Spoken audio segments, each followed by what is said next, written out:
Most people, we think horizontally. We do this and we put it out into the world and we move on to the next thing. We put that out in the world and move on to the next thing. Entrepreneurs don't think that way. Entrepreneurs think vertically. They think the only reason to do something is because it is the foundation upon which the next thing will be built. When we put ourselves in positions where we are learning, we are also opening new opportunities for growth that we cannot anticipate. And I will tell you, the greatest opportunities that you will experience were the ones that you could not have possibly ever put on the roadmap, and you could have never set a goal for them.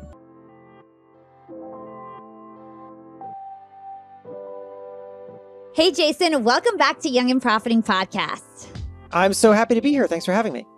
I'm super excited for this conversation. So I first had you on the show, episode number 70, Stop Resisting Change. That was back in 2020. And you gave my listeners some excellent advice about how to build our skill sets from job to job and how to integrate change into our lives.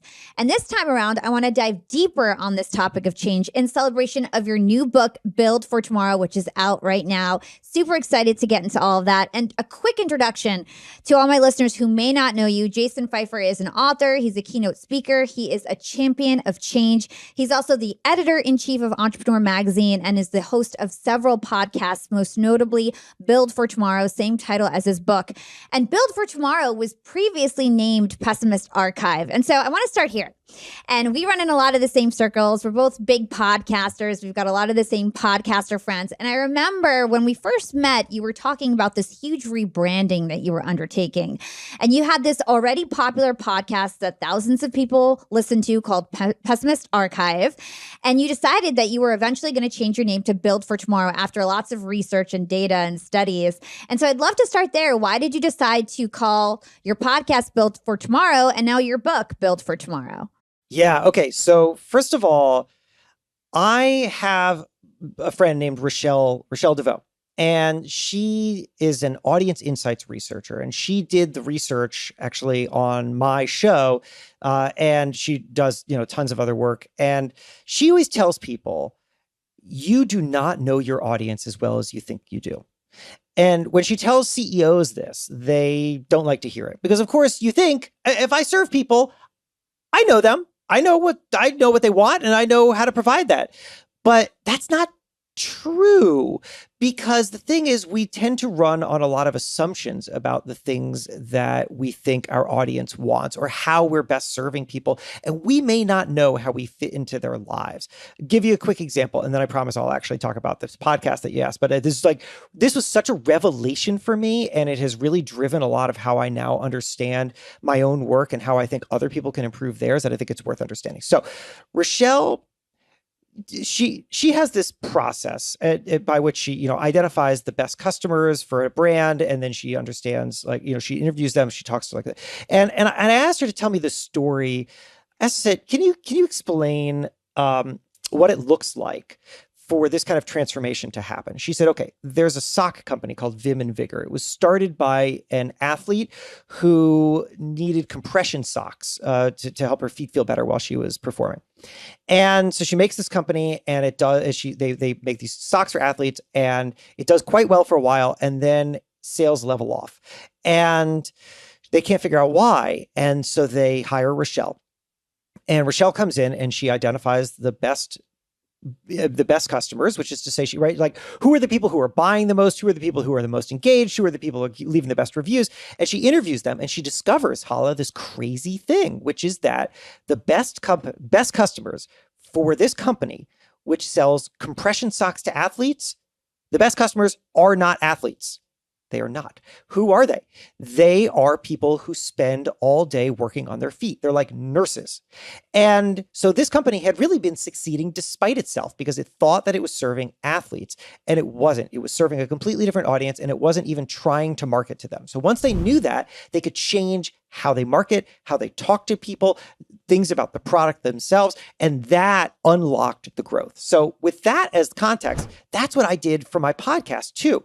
I had Rochelle interview tons of my audience, and she learned that even though back then, when it was called Pessimist Archive, it was more of a history show that was interested in why people resisted new things. Like, why was the teddy bear something that was very scary to people when it was new? Why was the bicycle something that people thought was going to make people go insane and women become infertile and all this crazy stuff? And I thought it was a history show. She told me that my audience told her the reason they listened to the show is because it helps them feel more resilient about the future, which is to say they were hearing a history show and they were using it for themselves. And I didn't know that. And also that the podcast name was turning them off because it had the word pessimist in it, but they are optimists. And so I realized the real opportunity in front of me here is to serve this audience that is with me despite me. They're with me despite that I wasn't properly fully serving them. And so I made this change, which is to change the name to something that felt optimistic, that drove towards how people can grow and embrace what's new and find great new opportunities. And then I leaned more heavily into talking about more contemporary issues because I knew that people were looking for that connection to their lives. And again, that totally unlocked growth. I love that. And what a great business lesson in general. I mean, anybody who's selling a product or anybody who has a community, go talk to your super fans, go talk to your most engaged clients and customers, ask them what they like, what they don't like, and see how you can mold your messaging to reach more people like them, right? So I love that business lesson in there.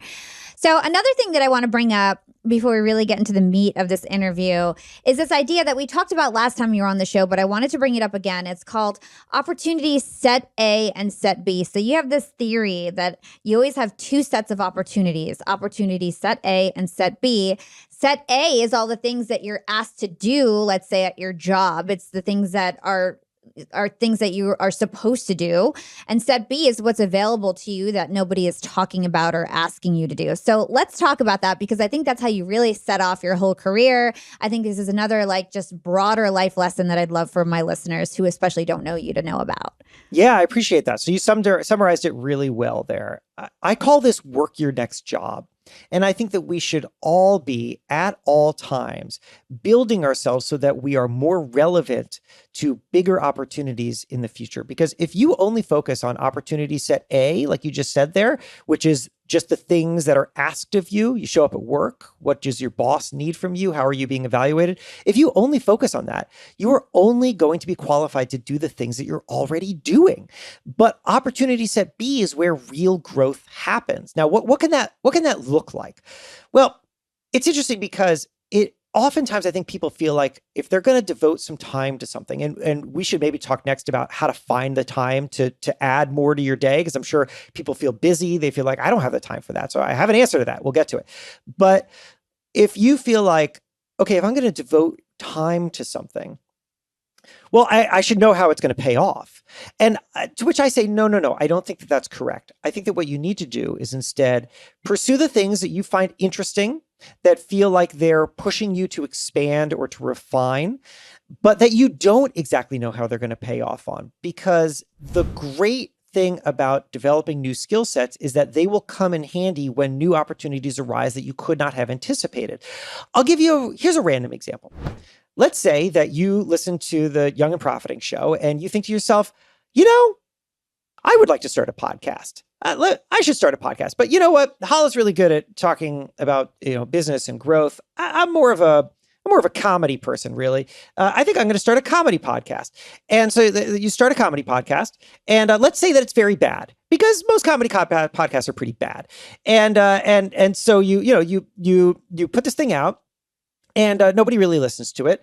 And so maybe you think that this is a failure. But you know what? Maybe it's not. Because in the process of starting this comedy podcast, you also taught yourself a few things about microphones and about audio editing. And maybe you bought some equipment and figured out how to use that.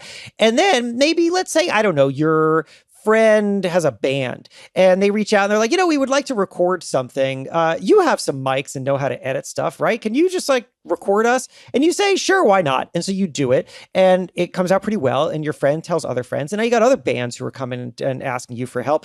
And eventually you think, maybe I need to start working at a studio. So you start working at a studio and you're recording bands and it's going pretty well. And then you think, maybe actually I should start my own studio. And then you go and do that. And now you've got yourself a completely new business and a completely new line of work. And it all happened because you started a crappy podcast that nobody listened to because you're bad at comedy. And that is what I like to call the zigzag zigzag payoff. When we put ourselves in positions where we are learning, we are also opening new opportunities for growth that we cannot anticipate. And I will tell you, Hala, I'm sure you've experienced this yourself. I certainly have.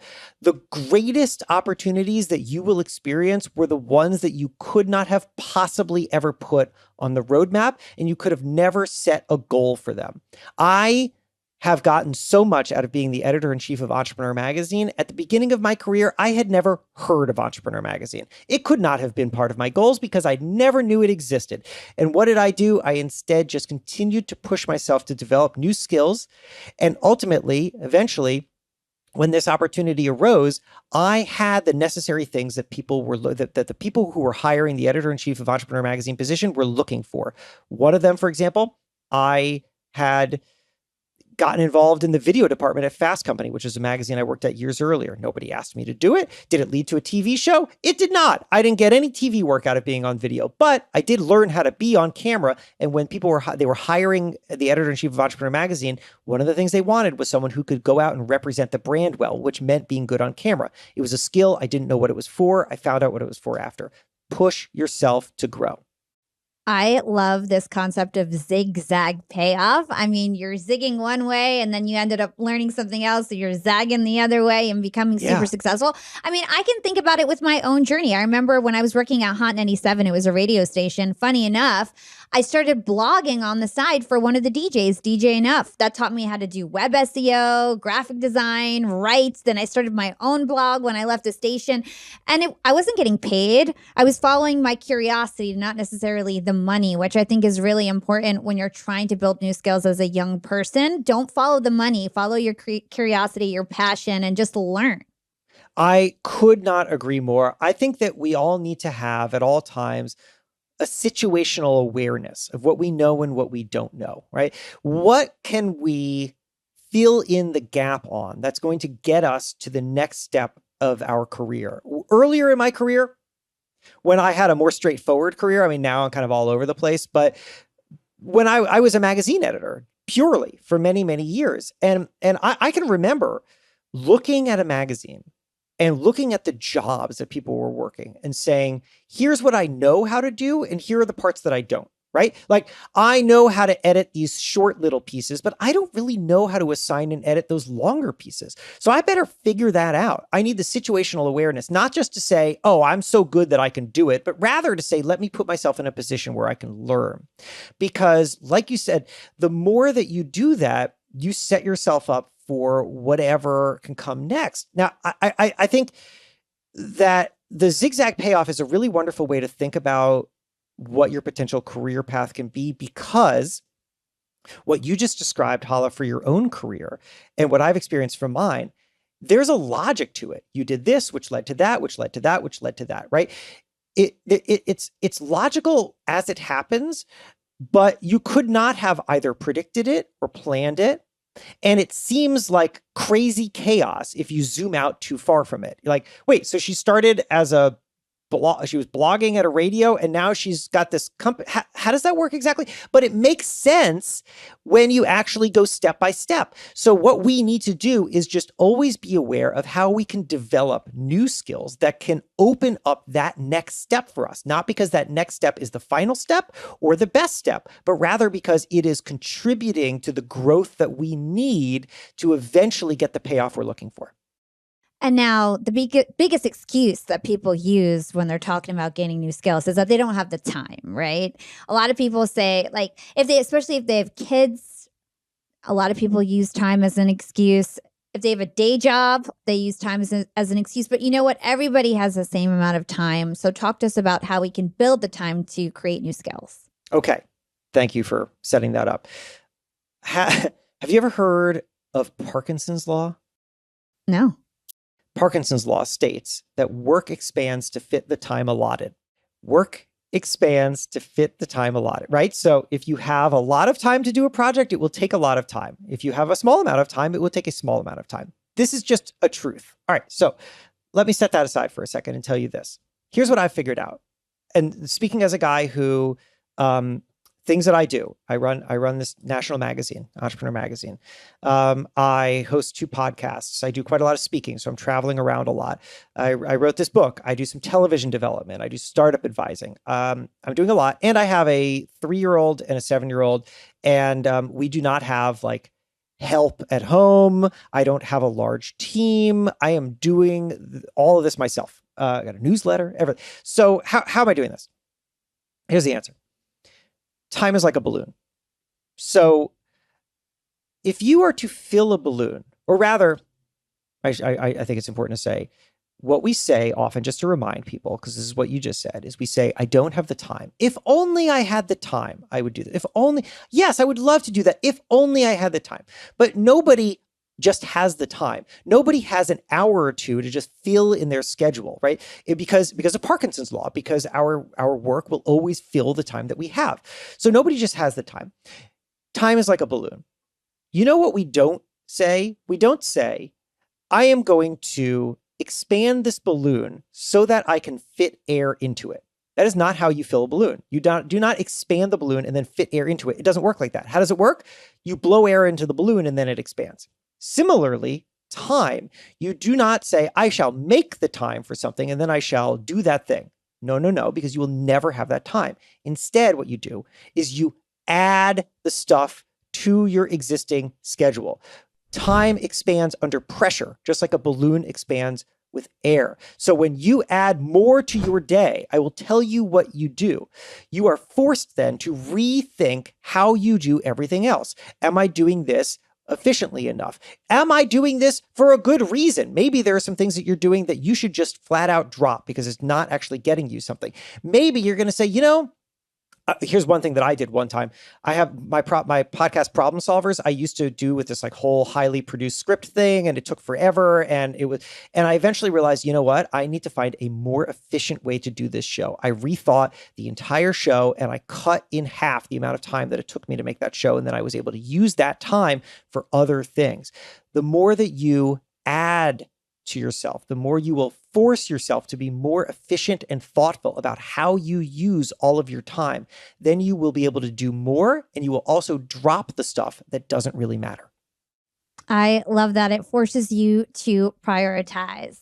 All right, so let's move on to some entrepreneurial topics. I want to talk about why entrepreneurial thinking matters to everyone, because we're talking about change. A lot of people think like, oh, this is only relevant if you work for yourself, if you're your own boss. But really, entrepreneurial thinking and the ability to adapt and reinvent yourself is applicable to everyone. So let's talk about your definition of an entrepreneur. Sure. So very simple. To me, an entrepreneur is someone who makes things happen for themselves. It is not someone who happens to own a business, although those people certainly are entrepreneurs. It is not someone who has any particular career path. I think that we all can learn so much from and think like entrepreneurs in our own lives that we should all be willing to embrace that term. And do you consider yourself to be an entrepreneur then? I do now. I didn't at first. When I got to entrepreneur, ironically, I did not at all. I thought of myself as a media guy, as an editor. It wasn't really until much later that I realized that I had thought entrepreneurially about my own career and that I could really lean into it. One of the big moments of change for me there was many years ago, towards the earlier phase of my time at Entrepreneur. My wife and I, so you said this is my first book, and it is, but actually there's like a little asterisk to that, which is that my wife and I co-authored a novel together many years ago, and so it was a romantic comedy. It has absolutely nothing to do with my work now, and so I always talk about Build for Tomorrow. My new book is really my first book, but we did write this book together, and when this book came out, a really interesting thing happened, Hala. I got 2 totally different reactions depending on who I was talking to.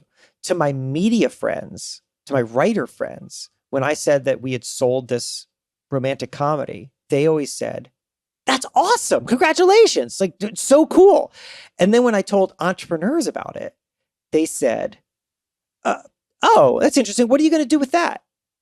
Right. Which is to say that to the writers, having just done the book by itself was an accomplishment. To entrepreneurs, it had to be the foundation for something else, because I realized that most people, including the world that I had come from, we think horizontally. We do this and we put it out into the world and we move on to the next thing. We put that out into the world and we move on to the next thing. We put that out into the world and move on to the next thing. But entrepreneurs don't think that way. Entrepreneurs think vertically. They think the only reason to do something is because it is the foundation upon which the next thing will be built. So when they saw that I put out a romantic comedy, they thought, what am I going to do? I must be doing something with it. Am I going to start running classes on writing romance novels? Or what is it going to be? They didn't know. And the answer was, I wasn't thinking horizontally. I wasn't thinking vertically at all. I was thinking horizontally. So that realization really forced me to shift the way that I think and started to make me say, everything that I do should drive towards the next thing, because that's the only way to build for tomorrow. Otherwise, if I'm thinking horizontally, if I'm just thinking about how to maybe do the thing that I'm already doing, but do it better, faster, cheaper, well, then my inclination is always going to be to cling as tightly as possible to the thing that I'm already doing, or to things that I already know, or to whatever came in the past, because that is where growth is going to seem to be for me. It's going to be in the past. Vertical thinking about how doing things leads to other things, that everything that you do should be driving towards some kind of growth. That's an unlock. And that's when I started to say, you know what? I can think that way, and I can run my career that way, and then I can be an entrepreneur. Yeah. And this is a great segue to talk about your book, Build for Tomorrow. What was the genesis of this book? Why did you decide that you were going to put this book out to the world when you have a podcast that sort of talks about similar things? Yeah. A couple things happened. Number one, I had this realization early on in my career, or early on in my time as an entrepreneur, rather, I should say, where I realized, if you listen to the questions that people ask you, you discover that what they're really doing when they ask questions is they're telling you what they think your value is to them. And if you can take that very seriously, then you can better understand how to serve them. I don't know, Hala. I mean, have you noticed that yourself? Like, people, I mean, you do so much. You have built yourself as an authority in multiple spaces. People must ask you the same questions over and over again, right? When you're out. For sure. Yeah. And so you hear those and you think, oh, well, if people are asking me those questions, this is what they think I'm an authority on. 100%. Right? And you can capitalize on that demand if you pay attention to it. Right. So people were asking me, what are the qualities of a successful entrepreneur? That's what the question was. And I realized the reason that they're asking me that is because they see me as a pattern matcher. I'm the guy who gets to talk to lots of people. And therefore, I'm the person who should be able to see across those people and understand what the patterns are. Great. Now I need an answer to that question, because I've now established what people trust me to deliver on. And I realized, after a lot of talking and thinking and exploring, I spent years on this, that the answer was the most successful people are the most adaptable. That is the thing that drives success. And so then the question was, well, how? Because it's not something that people are born with. It's a skill that they can learn. And when the pandemic came along, it created the answer to this question, because I got to see, we all got to see in this fascinating way that the same change came to everyone at the same time, but people did different things with it. And some people advanced quickly, some people more slowly, some people clung to the past. And I wanted to know what was the thing that was dividing all these people. I realized that change for everybody happens in 4 phases. Panic, number 1, then adaptation, the new normal, and then wouldn't go back. This moment where we say, I have something so new and valuable that I wouldn't want to go back to a time before I had it. And I felt like if I could understand what was driving that and how the most adaptable people were getting through those early phases and redefining themselves and their businesses, I would have something that's just really, really useful and would finally answer that question that people kept asking me all those years ago. And that's why I felt like I had to write the book. I love that. So let's stick on the COVID example because I feel like that's something that everybody can relate to. You just talked about the 4 different phases: panic, adaptation, new normal, wouldn't go back. I love the fact that everything that you put in your book is a new concept. You know, a lot of people have fluffy books. I felt like your book was really easy to read, that there was actually a lot of new stories, new concepts, great research. So thank you for that. But let's go through these 4 steps at a high level and let's use COVID as an example so that people can start to understand what the phases are. Great. Okay. So phase 1, panic. I mean, look, I'm sure everyone's going to be familiar with that. Panic is loss. That, I think, is the reason why we experience change so difficult with such difficulty.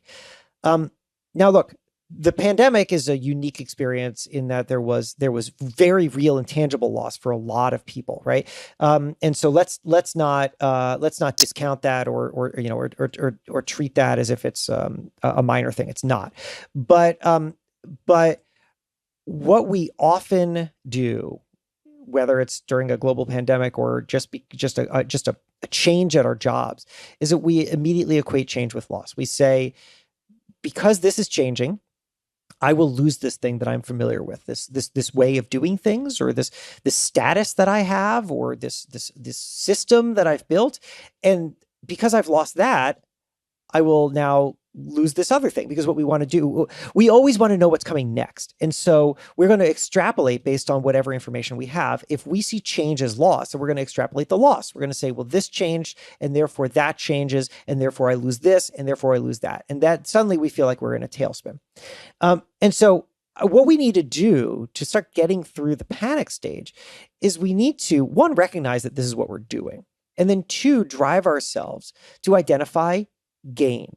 Because that is there. It was there in the pandemic. I mean, to speak to the pandemic specifically, right? I mean, I think that a lot of people who were just kind of worried about their jobs, let's say, during the pandemic, leaving aside all the the sort of health and personal loss, a lot of us, I think, were afraid that not only am I going to maybe lose my current job, but I might lose access to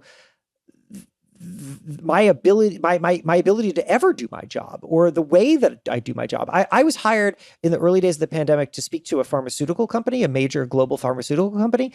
And the reason why they wanted me to come in and speak to their team was because their salespeople were so used to working in person, and they had started to identify themselves as in-person salespeople. And they thought to themselves, I don't even know how to begin to do sales virtually. I am not a virtual salesperson. You cannot get me to do this because it's not my skill set. And right, you could see how these people were now seeing loss instead of opportunity, because there was a big opportunity there in front of them to get good at that, to do it better than others. Because look, at a moment of great change, they may have been disrupted in the way that they can do sales, but frankly, the people that they were selling to have been disrupted too. And what they need more than anything is someone with solutions to come and say, you know what, things are crazy right now. I gotcha. Here's what we're going to do. Here's how I'm going to help you. Like, the more that you can step up and do that, you actually have a major opportunity where others see loss. You can see gain. You can get ahead. Yeah. So just sticking on this, let's spend a little time on each one of these phases. So we're talking about panic and loss. In your book, you tell this really cute story about your son and how he really hated switching his shoes. And I thought this was such a great example of how, like, we just love what's familiar, and just changing what's familiar can be so hard. So let's talk about the fact that we tend to like things that we already have, and that's why we're so scared of change, and it makes us panic. Yeah. So the story that I tell, I appreciate you pulling that one out. So my son, who is 7 now, but we have been dealing with this with him for years and years and years. He hates new shoes. Hates new shoes. So every time that we buy him a new pair of shoes, and we buy him a pair of new shoes when one of 2 things has happened: either his old shoes have fallen apart, or they've become just so smelly that we cannot stand it anymore. And so we get these new shoes, and he hates them. He refuses to wear them. If we can get them on his feet, he will like stomp around and scream and rip them off as fast as possible. And I always try to tell him, it has not worked because I don't think that his brain can really comprehend this yet, but I always try to tell him, his name is Fen. I try to say, Fen, these new shoes, first of all, they're just like your old shoes, but also your old shoes were once your new shoes. Like the shoes that you want that we got rid of, you hated those shoes too when they were new. And then you came to love them. And so if you loved your old new shoes, you will love these shoes too. This is a cycle. Now, he cannot comprehend that. And frankly, I don't think that most of us can comprehend that either, because what we do over and over and over again is we embrace something new at some time. And then that new thing becomes extremely comfortable. And then we believe that whatever comes next cannot possibly be as good as the current old thing that we have. And we forget that, you know what? We come from the future. Like we are products of change. Everything that we like, if you zoom out far enough, everything that we like and know was once considered terrible and scary to previous people. But we don't think that about ourselves. We think that the things that we have are new and great. I mean, look, we all do it with music, right? Like the music we listened to when we were 15 is the greatest music we've ever heard. And then like the music that kids listen to when we're 35 or 40 is absolute garbage. And we cannot believe that anyone would tolerate it. And you know what? That cycle will just repeat itself forever and ever and ever. And there's something natural about it, but we have an opportunity to step outside of it and to say, I'm just going to take on faith that this new thing that I have, even though it's not as familiar and comfortable as the old thing, is going to have some kind of value. And my great challenge right now is not to push against it, but rather to try to figure out what that value is and maximize it as fast as possible. Yeah. And I love that saying, we come from the future, just remembering that this has happened before, right? History repeats itself. Hear that sound, young and profiters? It's music to my ears, because that's the sound you hear whenever you make a sale on Shopify, the sponsor of today's episode. So many of my listeners out there are thinking about starting that side hustle or business that they've always dreamed about. If that's you, Shopify is the perfect thing to kickstart your entrepreneurship journey.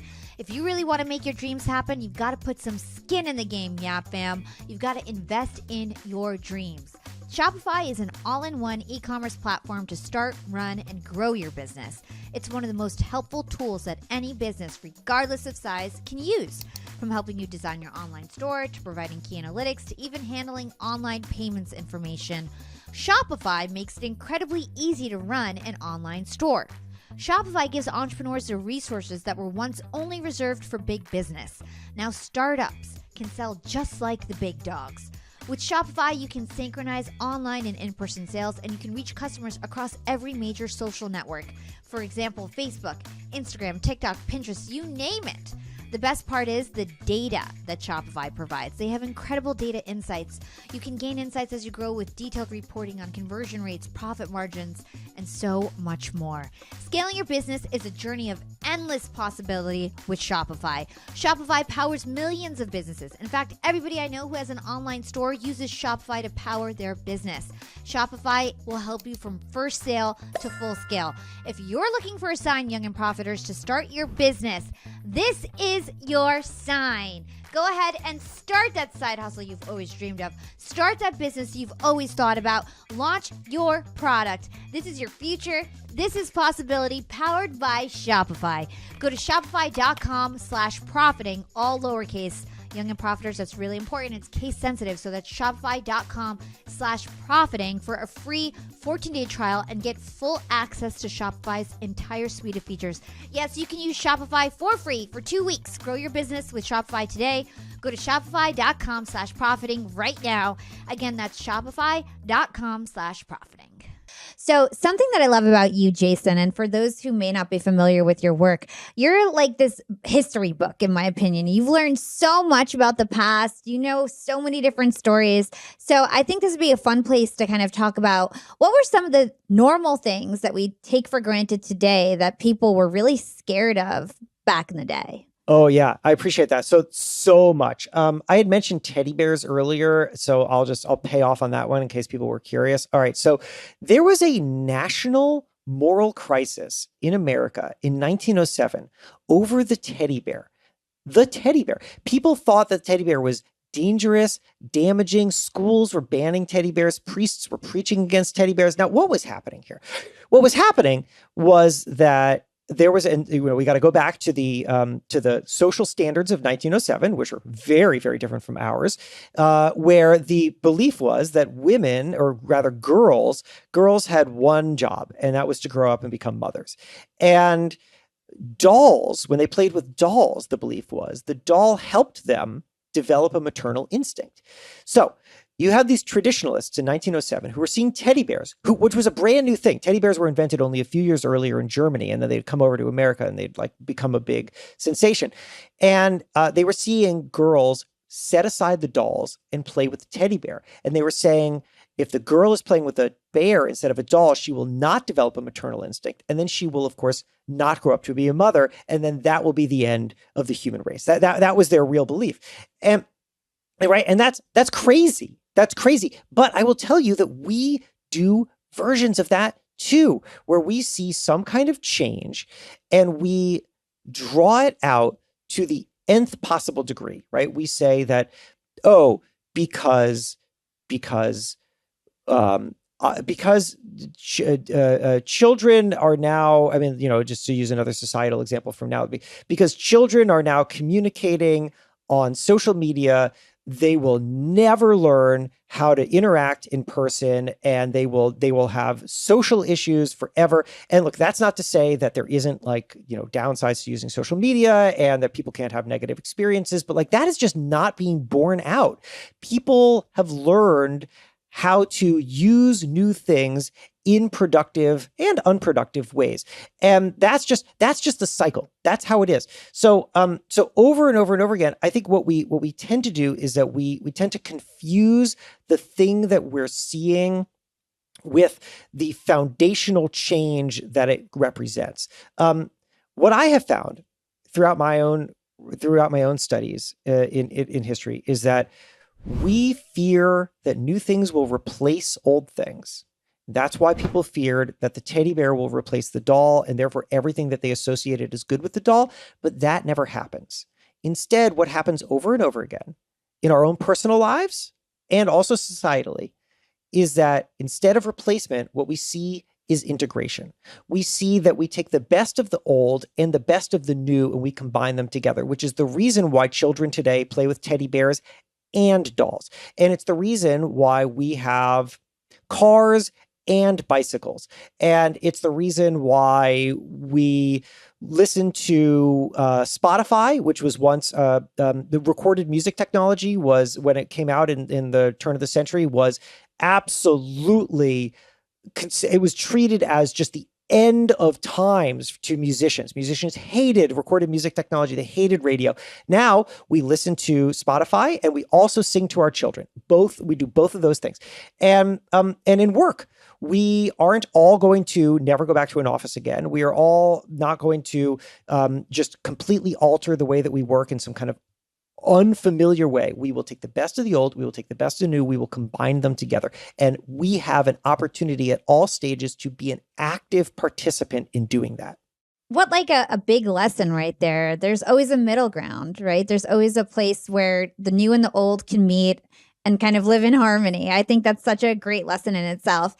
So before we move on to the next phase, just one more foundational concept. In your book, you talk about the Sisyphean cycle that happens in the panic phase. It's based on the character from Greek mythology who is doomed to roll a boulder up and down a hill for eternity. Talk to us about how that's related to the panic phase. Yeah, so that comes from the Sisyphean cycle of technology panic, comes from a researcher, a brilliant technology researcher named Amy Orban, who was trying to understand why these fears repeat themselves over time. Why do we look back in time and see people writing about how radio is going to be addictive, and then television is going to be addictive, and now here we have with social media is going to be addictive, and so she broke down in this paper that I really loved phases in which the cycle happens. And look, it's a whole detailed thing. The like kind of very brief of it is that what she sees is that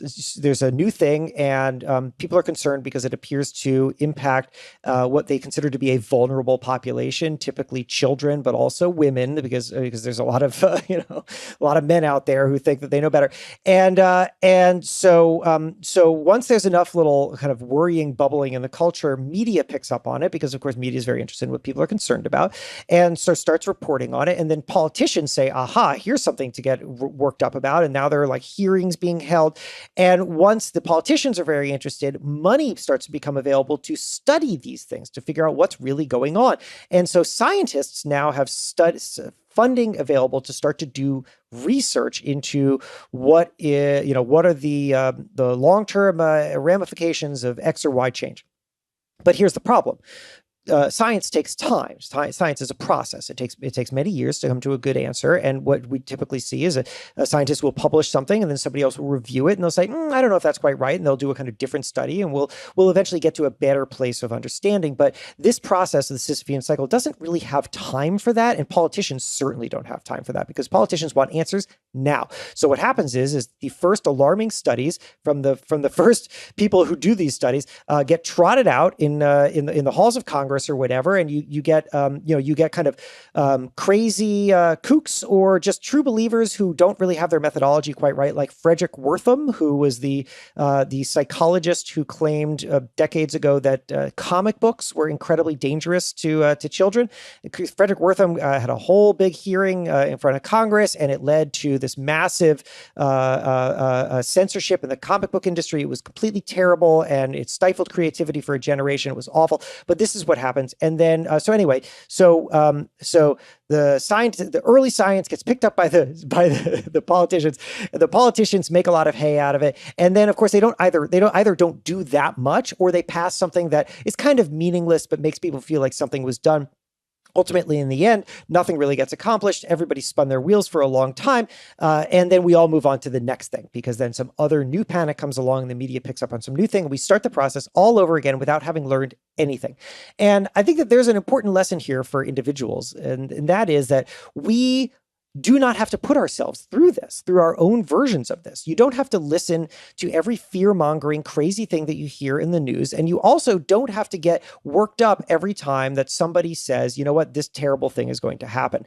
Because what we instead should be focused on is short-circuiting that entirely and saying, okay, there's a new thing. Is this valuable to me? That's the most important question. Is this valuable to me? Possibly the answer is no. That's okay. But possibly the answer is, you know what, I'm going to see if I can hop on this before other people can. Because if you can do that, you will get there. You will be sitting there with a great business or a great idea or some kind of great growth, while everybody else is just spinning themselves into circles in the dust. And that is a crazy way to be. Yeah, I bet you as you're reading through headlines, you read them in such a different way than everyone else now. You probably see like right past through the BS. I do. Well, it's because I like the most important question, I think, whenever you see this kind of stuff is, did this happen before? And if it did, possibly the reason that people are concerned is different than what is actually happening. I always look at this stuff differently now, and I encourage others to do as well. Yeah. Okay, let's move on to phase 2, adaptation. So that means change is coming, right? So the second phase is all about becoming comfortable with adaptation. What do we need to know about that? Okay, so one of the things that I think is important to do is something we've already talked about, which is to work your next job. The more that you can set yourself up for adaptation, to always be focused on those opportunity set Bs, the more you are going to have more to draw from in a moment of change. So when change comes to you after the panic kind of settles, you can say, what else do I know? What else have I learned? What skill sets do I have that maybe I wasn't fully tapping into? That's really valuable. I'll tell you one other thing that I think is really critical to do. And obviously the book has a whole bunch of examples, but I'll tell you one other thing. And that is to make a separation between what you do and why you do it. I think that oftentimes the greatest challenge we have is that we identify too closely with the product of our work. with the output of our work, right? So, Hala, if you were to only think of yourself as a podcaster, and I mean, you do so many things that I'm sure that's not, you won't wake up every day and think I am just a podcaster. But if you did, well, then if tomorrow the podcasting industry just took an absolute dump, right? Then you would feel like, oh my God, now I'm nothing. Now I have nothing because you identified with the product of your work. But if you can instead dig deeper, identify the core value that you have that does not change, that is not subject to big changes, well, then at that point, you know what changes and what doesn't, and you can feel steady in moments of disruption. So for me, for example, I spent a long time thinking to myself, I started in newspapers. I thought, I'm just a newspaper reporter. And then I thought, I'm a magazine editor. But now I have this other way of thinking about myself. And it is this: I tell stories in my own voice. That's my mission for myself. I tell stories in my own voice. Listen to that. I tell stories, not magazine stories, not newspaper stories, not podcast stories, not books.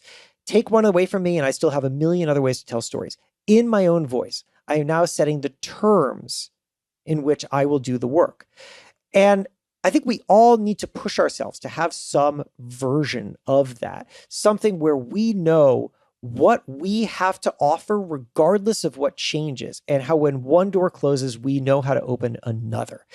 That is going to give you some grounding that you will need for the next phases of this journey.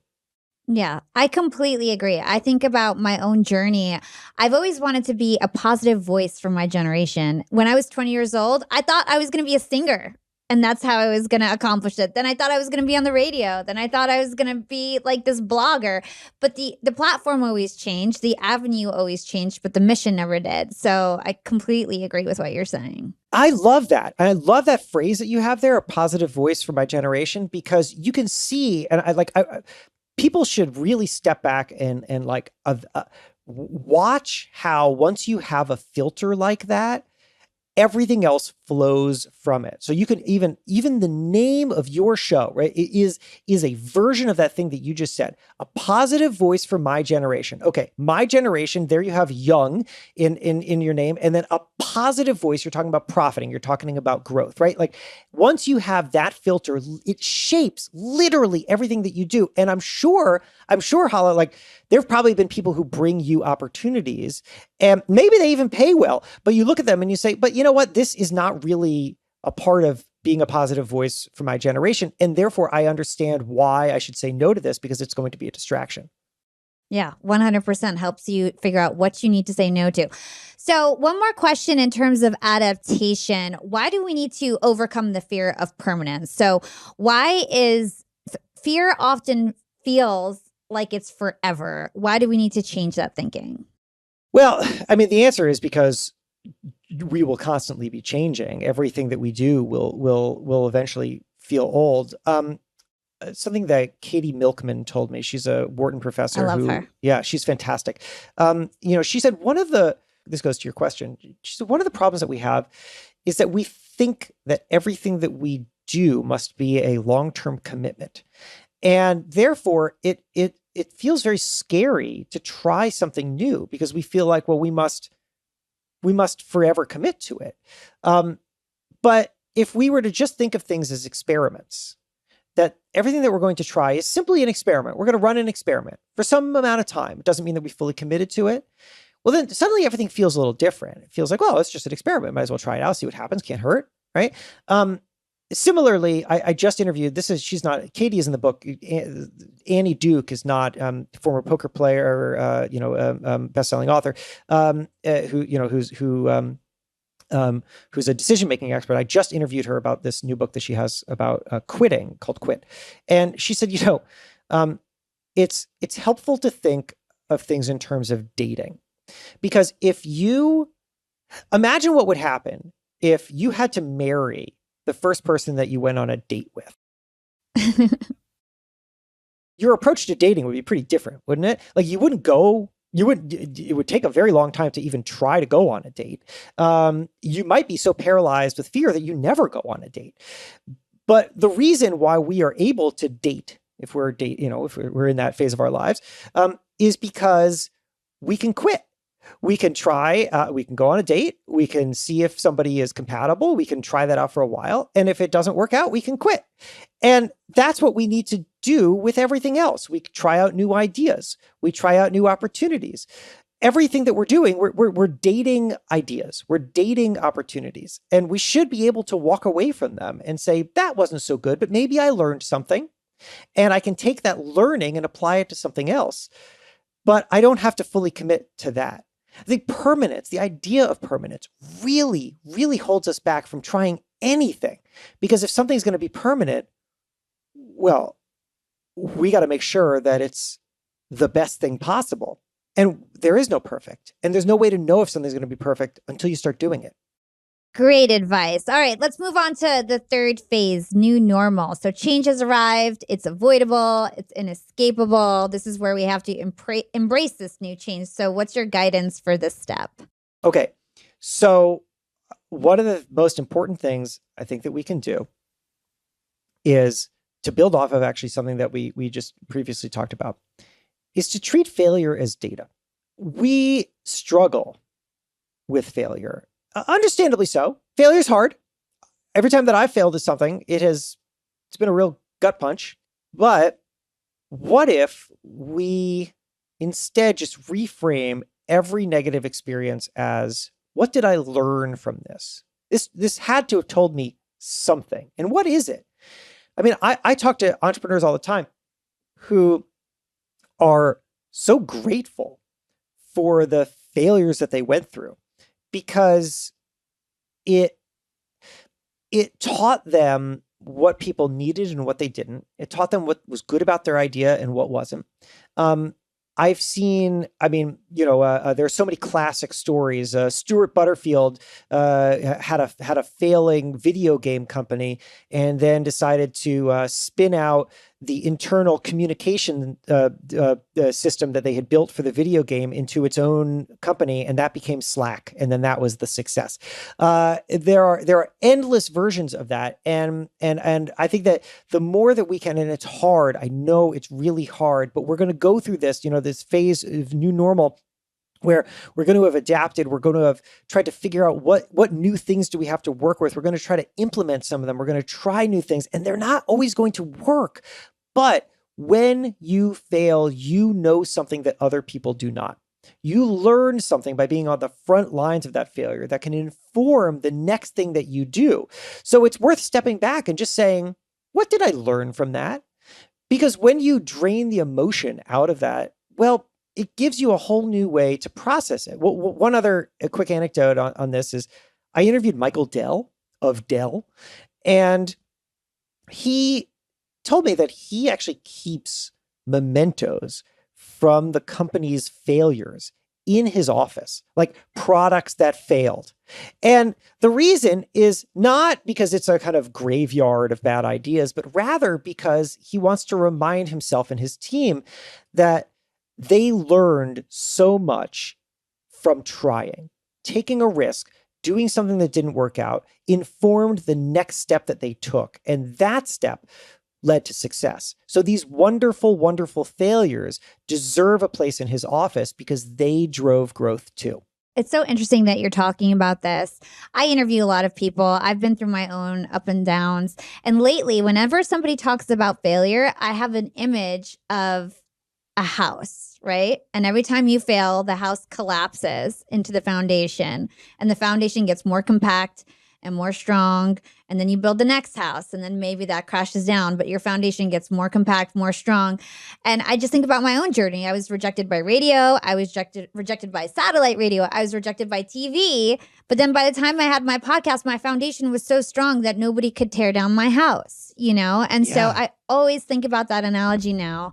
And you reminded me of that. I love that analogy. It's a really great visual. It also is just, it's true. Like, cities are built on top of the compact of their previous versions. When anthropologists go and like excavate sites, they find basically centuries worth of communities just compact underneath them. This is exactly what we do, and the greatness of everything that we have is built upon the compacted failure of everything that came before. Okay, Step number 4, that is, we wouldn't go back. So the wouldn't go back phase is actually the most important phase. Why? Well, because this is the moment where you say, I have something so new and valuable that I wouldn't want to go back to a time before I had it. This is the payoff for this whole crazy thing that we've experienced. And again, this can happen in large and small ways, right? I mean, this could be just something that changes at your work. And a year later you say, I got a promotion and I'm so much better for it, but it all started from this very uncomfortable thing.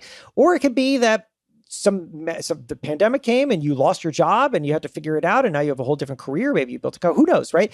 Whatever it is, this is the most important one. And to get there, one of the things we need to do is we need to reconsider the impossible. There's a woman in Baltimore. Her name is Lena. She has a company called Lena's Wigs.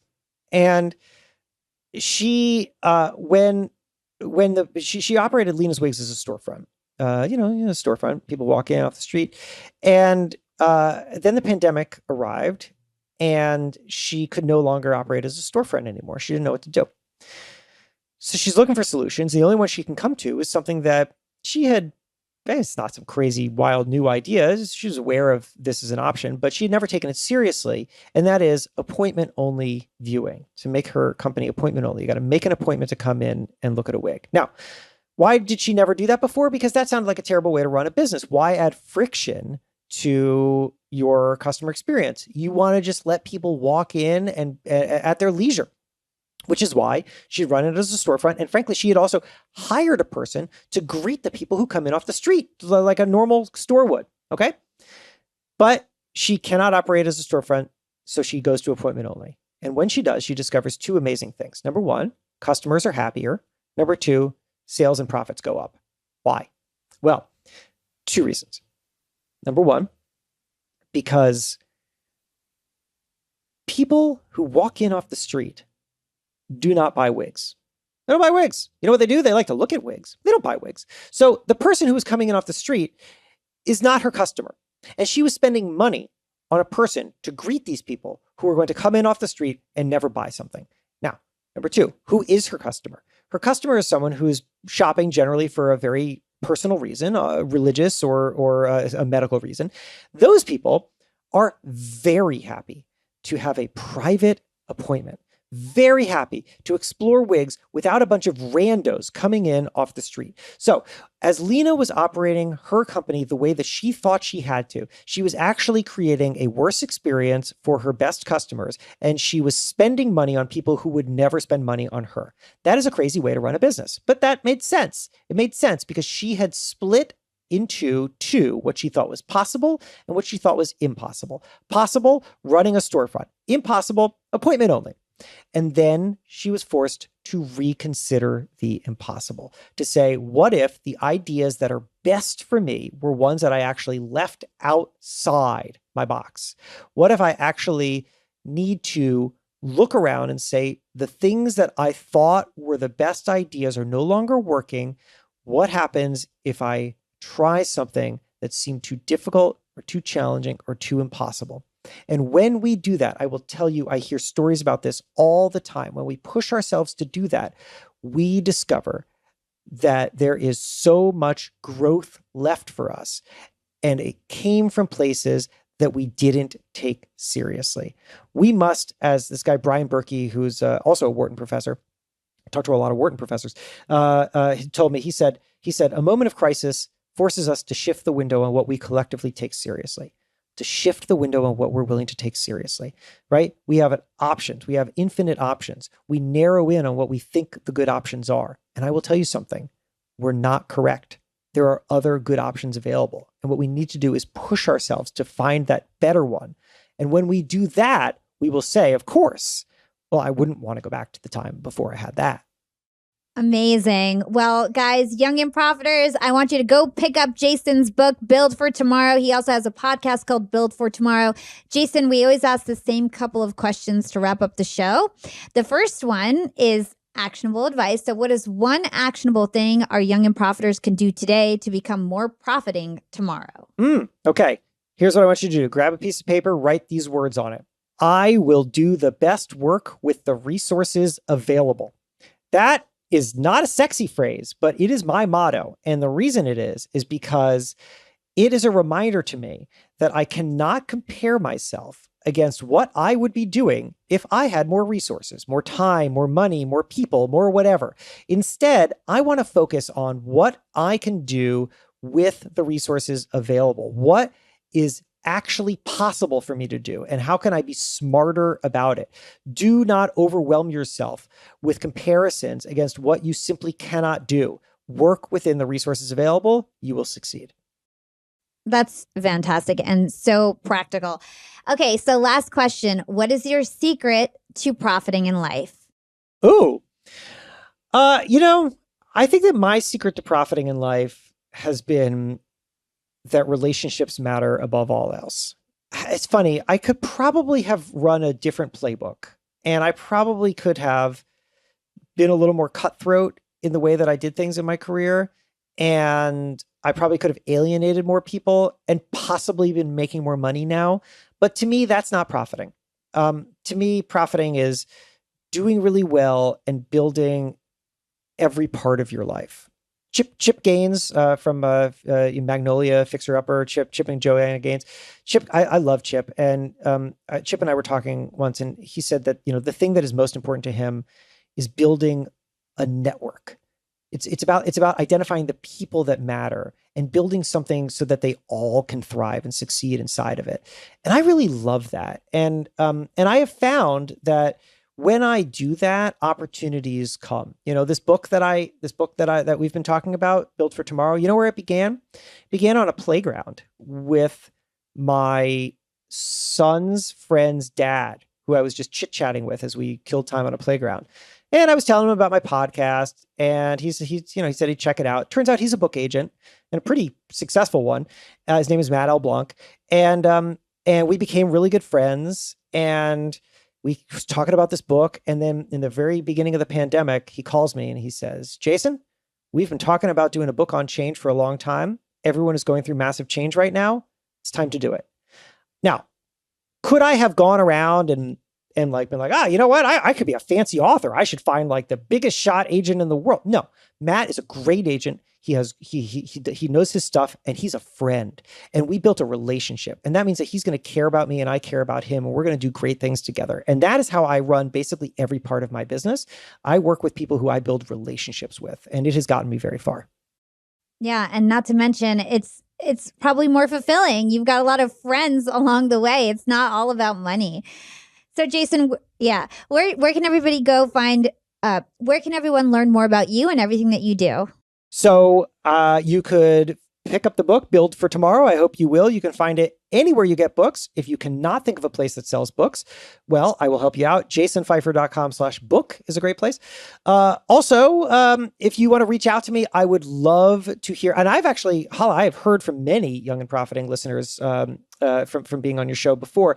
So I love that. I will always respond. You can find me on Instagram at @HeyFeifer. You can find me on LinkedIn. Just search my name, Jason Feifer. I'd love to hear from you and hear what you think of the book. Thanks, Jason. It was such a pleasure. Thank you.